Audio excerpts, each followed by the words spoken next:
အားလုံးအားလုံးပဲမင်္ဂလာပါဒီတစ်ခေါက်ကတော့ဂျပန်နေစဉ်သုံးစကားပြောကို share ဝေးလုပ်သွားကြပါတယ်皆さんဆက်လိုက်ကြအောင်ပထမဆုံးတွေ့ရတော့နာနီပါလေပေါ့နော်ဥပမာစာကြောင်းအနေနဲ့ကတော့နာနီခိုတဲ့ဒါပါလေပေါ့နော်နောက်တစ်ခုကじゃဒုခု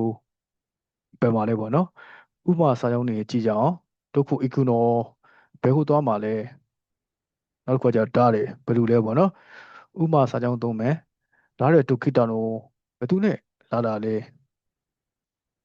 နောက်တစ်ခုကကြတော့အချိန်လေးမှာမေးတဲ့အခါမှာသုံးတယ် isso ဘယ်ချိန်လဲပေါ့နော် isso ခိတနောဘယ်ချိန်လာခဲ့တာလဲဒီဈေးထဲမှာဘယ်လောက်လဲမေးတဲ့အခါမှာဆိုရင် ikura အသုံးမှာဖြစ်ပါတယ်ကဲဥပမာစာကြောင်းတွေကတော့ခိုရဲ ikura ဒါဘယ်လောက်လဲပေါ့နော်နောက်တစ်ခုကကြတော့ဒိုဘယ်လိုလဲပေါ့နော်ဥပမာစာကြောင်းအနေနဲ့ကတော့ဒိုတတဘယ်လိုဖြစ်တာလဲဘယ်လိုလဲပေါ့နော်နောက်တစ်ခုကကျတော့နာဆဲနန်းတက်တွေကိုလည်းသုံးလို့ရပါတယ်နန်းတက်ကတော့ဒီမှာပြောချင်တာတော့နေ့စဉ်စကားပြောမှာပို့သုံးတာများပါတယ်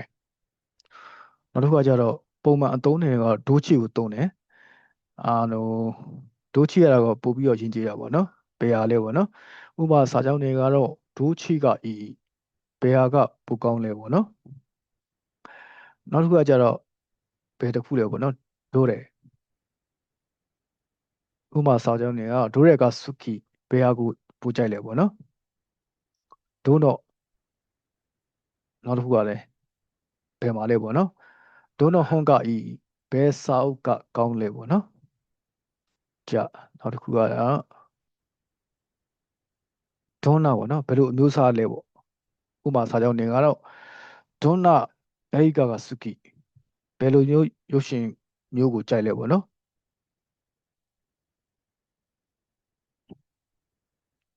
ဒီ